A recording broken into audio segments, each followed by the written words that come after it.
আজকে তোমাদের সাথে শেয়ার করব চিকেন স্টু এর রেসিপি। তার জন্য প্রথমেই নিয়ে নিয়েছি চিকেন, পেঁয়াজ কুচি, রসুন কুচি, আদা কুচি, আর তার সঙ্গে কিছু বড় বড় করে সবজি কেটে নিয়েছি, গাজর, ক্যাপসিকাম, বিনস, আলু, পেঁপে। এরপর কড়াই গরম করে তার মধ্যে সামান্য পরিমাণে রিফাইন্ড অয়েল দিয়ে তার সাথে আমি একটু পরিমাণে বাটার অ্যাড করেছিলাম।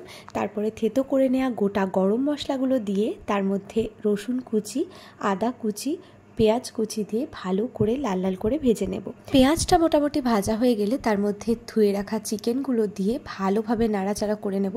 আর তারপরে এর মধ্যে একটু অ্যাড করব নুন আর হলুদ।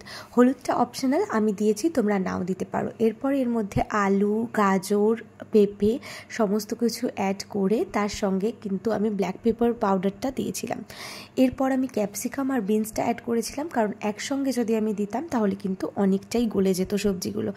এরপর আমি কেটে রাখা টমেটোগুলো দিয়েছিলাম, মানে স্লাইস করে রাখা টমেটো আর কি, দিয়ে ভালোভাবে নাড়াচাড়া করে ফুটন্ত গরম জল এর মধ্যে ঢেলে দিয়েছিলাম। ঝোলটা যখন বেশ ভালোভাবে ফুটে গেছে তারপর আমি কিন্তু প্রেশার কুকারে 2টো সিটি দিয়ে নামিয়ে নিয়েছিলাম। তো এভাবেই রেডি হয়ে গেল আমাদের healthy and tasty chicken stew.